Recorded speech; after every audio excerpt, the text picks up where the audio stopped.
Hi everyone, my name's Rosemarie, and today I'm going to show you how to connect the K2 Behringer synth into Room 55 and then how to put it into DP so that you can record the synth sounds that you make and put them in your projects. So the first thing you need is the synth itself. Obviously, you might have to go look in Room 47 for it because people always take it out of 55. You also need the DC power adapter that will give power to the synth. Plug it in where it says DC input on the synth next to the power button. Then plug the other end to the power strip that's on the floor. Next, you need to plug the synth into your audio interface, which in Room 55 is the Mo2. To do this, you are going to use the XLR cable that is connected to the direct box that is labeled 2. The 2 stands for input 2, so it's input 2 on the Mo2. You should also check to make sure that your direct box is actually plugged into the Mo2 on input 2. On the synth, plug in the XLR cable where it says output. Next, you need to plug the synth into a MIDI instrument so that you can actually play the synth. If you want to play on the larger keyboard in Room 55, you're going to take the green MIDI connector cable and plug it into the front of the synth. If you want to play the synth through the smaller keyboard, you're going to take a USB connector cable and plug it into the synth where it has the USB symbol and then into the computer. Finally, you want to click the power button on to turn on the synth, and you'll know it's on when you see the flashing light coming from the synth.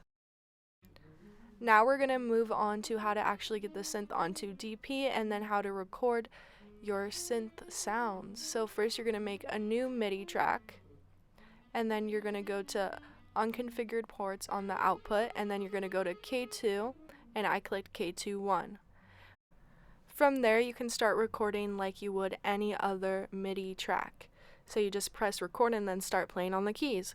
However, if you only use the MIDI track, if you make any changes to the settings on the synth, it's going to change what's coming out of your MIDI track. It's not going to save the sound that you recorded in that moment. If you want to save what you recorded in that moment, you're going to have to make a new mono audio track. So for your mono audio track, you want the input to be analog 2, and you want the output to be AES/EBU 1-2 stereo.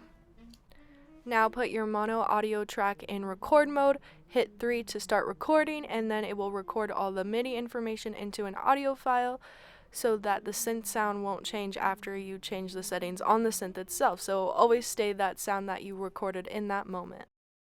So what I would recommend doing is putting both the MIDI and the audio track both in record mode at the same time and then recording them together so that you don't have to go back after you recorded the MIDI and then record the mono audio. You can just do them both at the same time.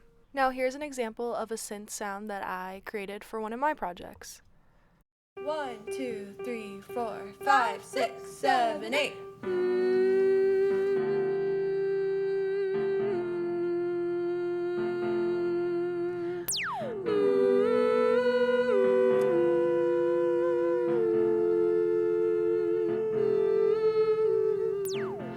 So that was my tutorial on how to set up the Behringer K2 synth into Room 55 and then how to put it on DP to record your synth sounds.